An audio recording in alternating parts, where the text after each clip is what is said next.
Quando a gente dá ouvido demais às decepções com a nossa tradição, a tentação é a gente decidir, por exemplo, eu quero continuar sendo espiritualista, só que agora eu vou fazer a espiritualidade do meu jeito. O que está bem na moda, mas exatamente por ser um modismo, precisa de equilíbrio, senão a gente pode se perder.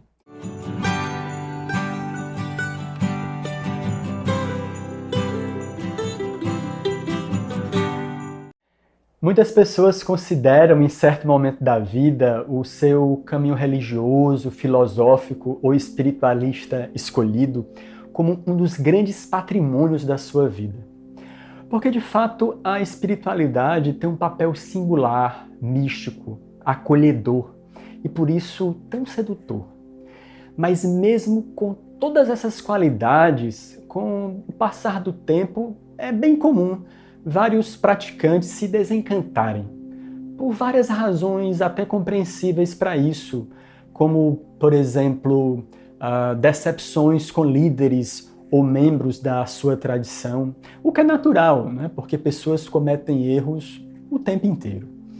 Ou então, ao longo do tempo, as pessoas se dão conta de que estão agindo de uma forma sentimentalista, supersticiosa ou até preconceituosa. Muitos também se cansaram pela tentativa de conter os impulsos mais orgânicos e viscerais do corpo, né? Que no momento da conversão, né, você se inspira, tenta segurar, mas que ao longo do tempo o lado humano vai fazendo as suas cobranças. Ou então você começa a dar mais ouvidos às falhas históricas, políticas e sociais, de fato gravíssimas, que muitas instituições cometeram e algumas cometem ainda. Mas vamos fazer alguns contrapontos. Primeiro, que qualquer novo projeto ou relacionamento que surja, seja de que natureza for, não deveria assumir uma importância tão grande que minimize o restante da vida como um todo.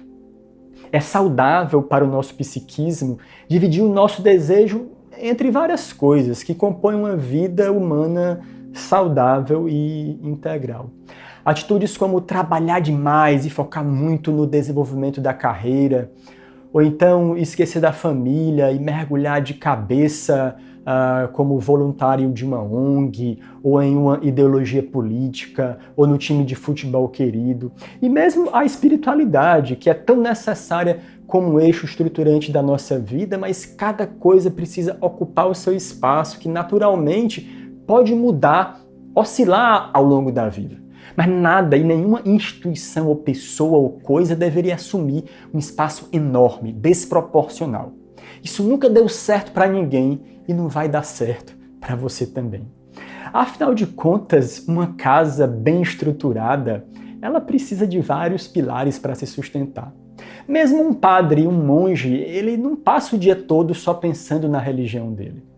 Existem vários pequenos prazeres da vida que mesmo um renunciante pode conciliar com o seu sacerdócio. O que dizer de nós que temos muito mais liberdade? Mas o mais importante é que a nossa experiência espiritual pode ser muito mais do que essas decepções que nós já tivemos dentro da nossa tradição. Por isso é necessário que o espiritualista desenvolva as suas próprias tendências, a sua espontaneidade, exercitar o seu livre-arbítrio alinhando com a sua busca espiritual, né? Buscando o lado lúdico e prazeroso da vida também.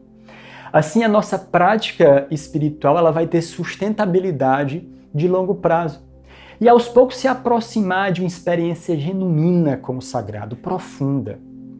Quando a gente dá ouvido demais às decepções com a nossa tradição, a tentação é a gente decidir, por exemplo, eu quero continuar sendo espiritualista, só que agora eu vou fazer a espiritualidade do meu jeito. O que está bem na moda, mas exatamente por ser um modismo, precisa de equilíbrio, senão a gente pode se perder. Eu não estou falando isso para defender as instituições espiritualistas, eu não ganho nada com isso. Eu estou falando por você, por mim, que naturalmente eu também já tive frustrações em alguns momentos. Mas nós não precisamos sair de um extremo que seria o fanatismo religioso cego, ou então fantasiando muitas expectativas com a sua tradição, para um outro extremo de fazer agora do meu jeito, que seria a customização da espiritualidade. Customizar é quando você personaliza algo para ficar bem parecido com você. Como, por exemplo, um carro que você acabou de comprar e você manda vitrificar a pintura, coloca faróis e aros especiais, ou uma calça jeans que você manda colocar um bolso novo, ou qualquer penduricalhozinho para ficar no seu estilo. Esse movimento, por um lado, é muito legal, porque fica parecido com você, ajuda a expressar a sua individualidade, mas no caso da espiritualidade é muito fácil a gente perder a essência e praticar algo que pode até combinar com o nosso ego, mas pode ter deixado de lado um outro desejo que eu também tenho, que também é meu, que é evoluir no meu projeto existencial e propósito de vida. Gente, o caminho do crescimento existencial humano é como a travessia de um lago para o oceano, né, que é feita através de um rio. E as religiões e tradições espiritualistas são como barcos que ajudam nesse percurso, para fazer essa jornada com um pouco mais de segurança. Querer fazer a espiritualidade do seu jeito é como se fosse pular desse barco, né? Tentar fazer esse percurso do rio nadando. É muito heróico, pode dar certo, mas que tal a gente conseguir uma proposta intermediária?